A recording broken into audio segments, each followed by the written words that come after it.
ரொம்ப டயர்டா இருக்கு. இயற்கையான டேட்ஸ், பாதாம், பிஸ்தா, கேஷு அண்ட் ஹனி கொண்டு தயாரிக்கப்பட்ட லயன் டேட் நட் பைட்ஸ்.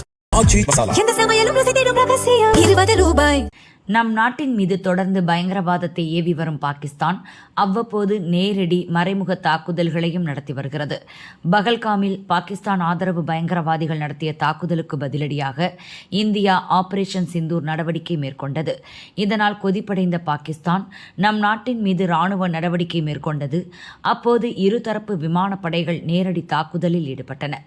இந்தியாவிற்கு எதிரான வான்வெளி தாக்குதல்களில் சீன தயாரிப்பில் உருவான J-10CE ரக போர் விமானங்களை பாகிஸ்தான் பயன்படுத்தியது. இவை அதிநவீன தொழில்நுட்பம் மற்றும் சர்வதேச சந்தையில் சற்று விலை மலிவான ஒற்றை என்ஜின் கொண்ட மல்டிரோல் போர் விமானங்கள் என்பதால் இவற்றை கொள்முதல் செய்ய வங்கதேச அரசு அதீத ஆர்வம் கொண்டுள்ளதாய் அந்நாட்டு ஊடகங்களில் செய்தி வெளியாகியுள்ளது. வங்கதேச பிரதமர் தாரிக் ரஹ்மான் விரைவில் சீனா செல்ல திட்டமிட்டுள்ளதாகவும் அவரது பயணத்தின் போது பாகிஸ்தான் பயன்படுத்திய அதே வகை 24 விமானங்கள் விலைக்கு வாங்கும் ஒப்பந்தத்தில் கையெழுத்திட உள்ளதாகவும் தகவல் வெளியாகியுள்ளது.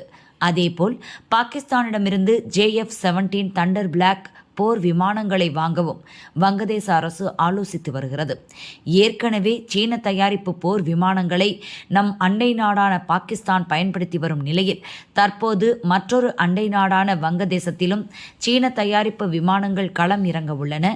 இந்த விமானங்களுக்கான நிதியை 10 ஆண்டு தவணையில் பெறுவதுடன் வங்கதேசத்திற்கு தேவையான பயிற்சி வழங்கவும் சீனா முன்வந்துள்ளதாக கூறப்படுகிறது. இதன் மூலம் இந்தியாவின் மேற்கு மற்றும் கிழக்கு பகுதியில் தங்கள் நாட்டு தயாரிப்பு போர் விமானங்களை பயன்பாட்டில் வைக்க சீனா ஆயத்தமாகி வருவதால் ஆசிய பிராந்தியத்தில் பரபரப்பு ஏற்படுத்தியுள்ளது.